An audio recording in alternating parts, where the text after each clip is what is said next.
The moment I turned the key in that old brass lock, sunlight poured through the stained glass window and painted the foyer in colors I had only dreamed of.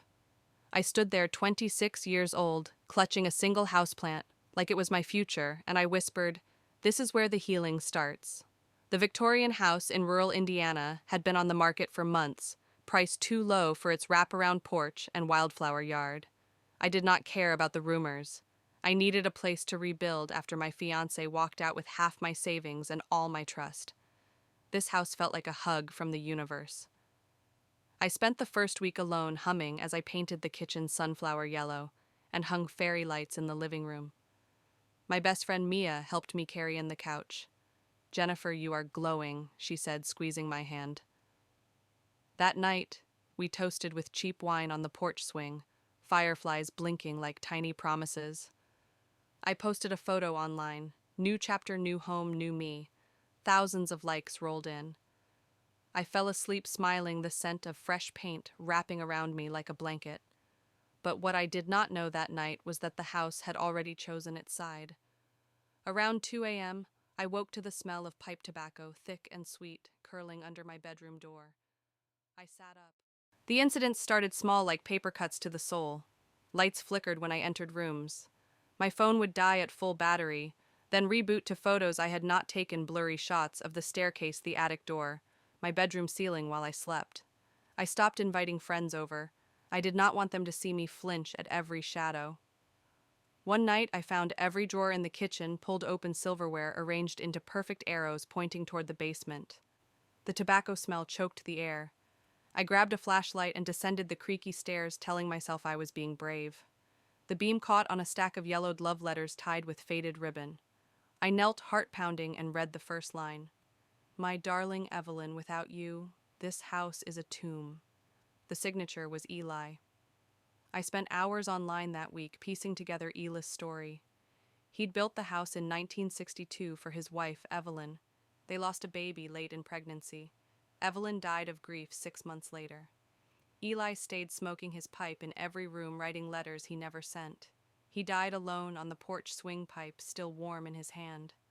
The realtor had conveniently left that out. I tried to be understanding. "Eli, I'm sorry," I said aloud one evening, lighting a candle on the mantel. "But I lost someone too. We can share the space. For 3 days, peace." Then the betrayal hit like a slap. I came home from the grocery store to find my sunflower walls slashed with deep gouges, paint curling like skin. My clothes were shredded, in the closet buttons scattered like teeth, and on the bathroom mirror, written in my own red lipstick, "Leave," the word dripped like blood. I sank to the tile, sobbing. The house I had poured my savings and dreams into had chosen a dead man over me. I called paranormal investigators, 3 women who arrived with EMF readers and kind eyes. They recorded hours of audio. Playback revealed Eli's voice, ragged with pain. "She is not Evelyn. She has to go." One investigator, Lisa, looked at me with pity. "He is territorial. Grief twisted into possession. You can't reason with that." I stopped sleeping. Every creak was a threat. I lost 10 pounds in 2 weeks. My reflection looked haunted, dark circles, trembling lips. I was angry at Eli, at the realtor, at myself for believing a house could fix a broken heart. That anger became fuel. I was not leaving, not yet. The turning point came on a stormy October night. Thunder rattled the windows as I sat at the kitchen table, surrounded by Eli's letters. Rain lashed the roof like accusations. I was done begging. "You want this house?" I said aloud, voice steady, for the first time in weeks. "Fine. But you will see what happens when you push a woman too far." I spent the next day researching. Not sage or holy water, those felt like surrender. I wanted Eli to feel the same helplessness he had forced on me. I printed every photo I had taken of the damage, every shredded dress, every threatening message. I compiled the investigators' audio, the historical records, the realtor's glossy lies. Then I uploaded it all to a public blog titled "Betrayed by My Dream." The true story of 1427 Willow Lane. Within 48 hours, the post went viral. Local news picked it up. Paranormal podcasts begged for interviews. Tourists slowed their cars in front of the house, snapping photos.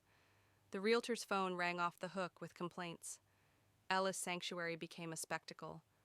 But the real revenge unfolded the following weekend. I hosted an open house haunting tour and charged admission. Hundreds came skeptics, believers curious neighbors. I stood on the porch in a black dress, microphone in hand, narrating Elis' tragedy and my own. Every flash of a camera, every gasp from the crowd chipped away at his control. The tobacco smell faded. The whispers stopped mid-sentence. On the final night, as the last visitor left, I walked through the empty rooms. The gouged walls still bore scars, but they were mine now, proof I had survived. I placed a single white rose on the mantel beside Ella's unsent letters. "I am not Evelyn," I said softly, "but I understand loss. Find her somewhere else." I moved out the next morning. The house sold in 3 days to a couple who planned to turn it into a bed and breakfast. They kept my blog link on the welcome pamphlet. Eli's story lives on, but on my terms. Sometimes justice is not loud. Sometimes it is exposing the darkness to light, refusing to let grief win. I drive past Willow Lane now and then. The porch swing creaks gently in the breeze, empty. I smile, touch the tiny sunflower keychain on my new apartment keys, and keep moving. Because the real haunting was never the ghost, it was believing a place could betray you more than a person. Turns out the only home worth keeping is the one you build inside yourself.